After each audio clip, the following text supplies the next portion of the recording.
Assalamualaikum warahmatullahi wabarakatuh. Perkenalkan, nama saya Rifatun Afridia dari IAIN Tulung Agung, jurusan Tadris Fisika. Nah, apa kabar semuanya? Semoga kita tetap dalam keadaan yang sehat dan selalu ceria. Masih dalam pembahasan materi fluida dinamis dan penerapannya.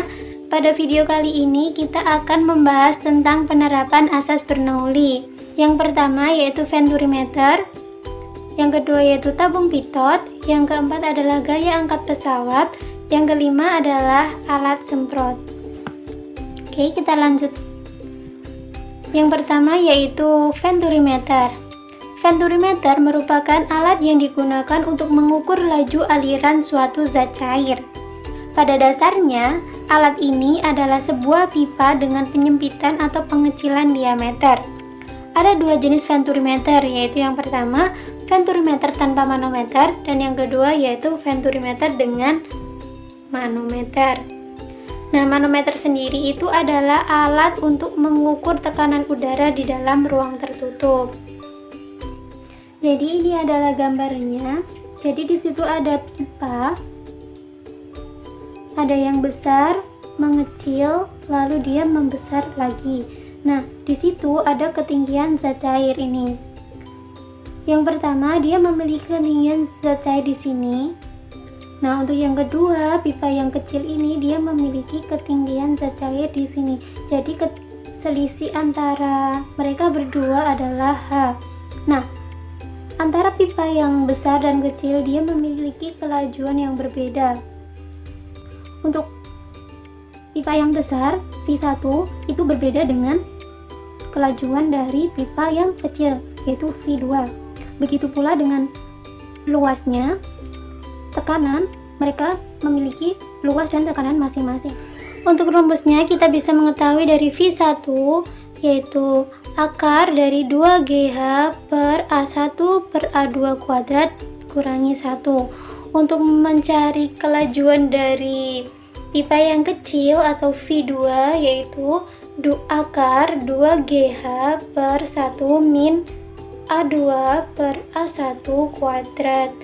Nah, jadi tinggal mudah ya untuk menghafalnya, tinggal dibalik aja yang di bawah penyebut ya.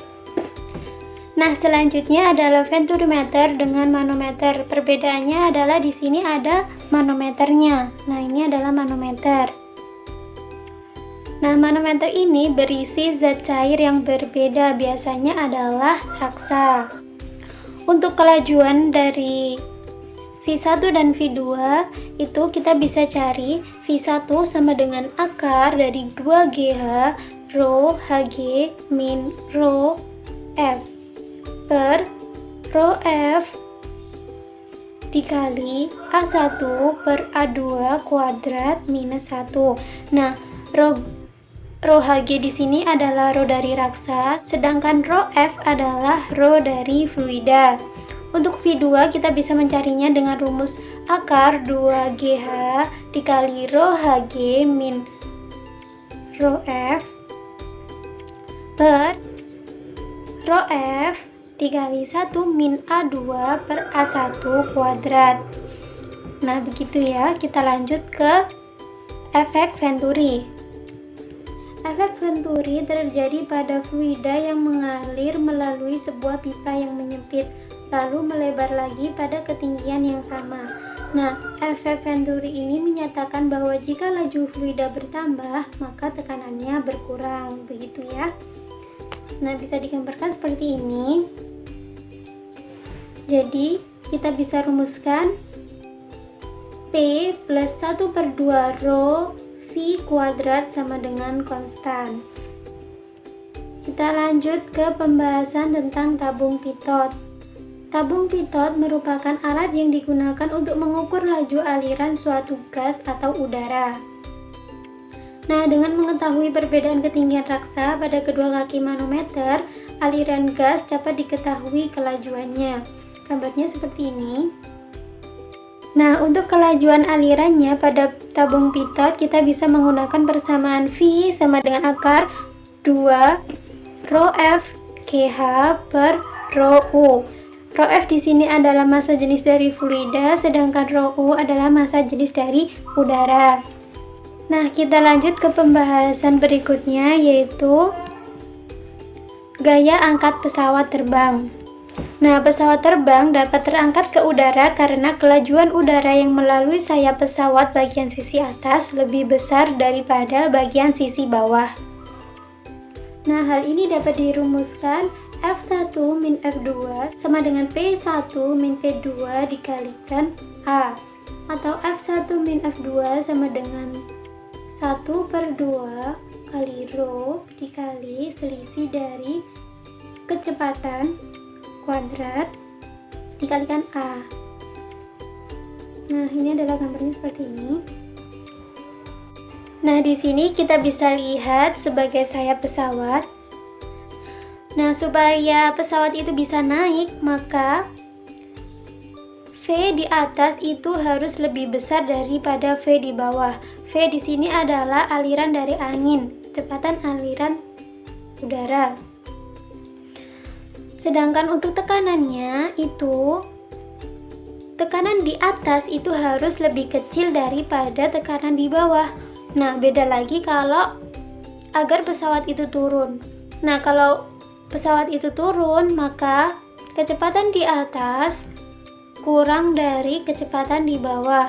Dan tekanannya, maka tekanan di atas itu, di atas sayap pesawat harus lebih besar daripada tekanan di bawah pesawat. Jadi nanti kan bisa turun gitu. Soalnya kan tekanan di atas itu lebih besar daripada tekanan di bawah. Nah, alat yang menerapkan asas Bernoulli selanjutnya yaitu alat penyemprot. Nah, contohnya di sini adalah alat penyemprot obat anti nyamuk dan parfum. Saat batang penghisap ditekan, udara akan mengalir dengan kecepatan tinggi dan melewati mulut pipa. Akibatnya, tekanan di ujung menjadi kecil. Perbedaan tekanan inilah yang mengakibatkan cairan di dalam tangki naik dan dihamburkan dengan halus oleh aliran udara dari tabung penghisap. Nah, untuk lebih memahaminya, kakak punya video animasinya nih. Perhatikan ya.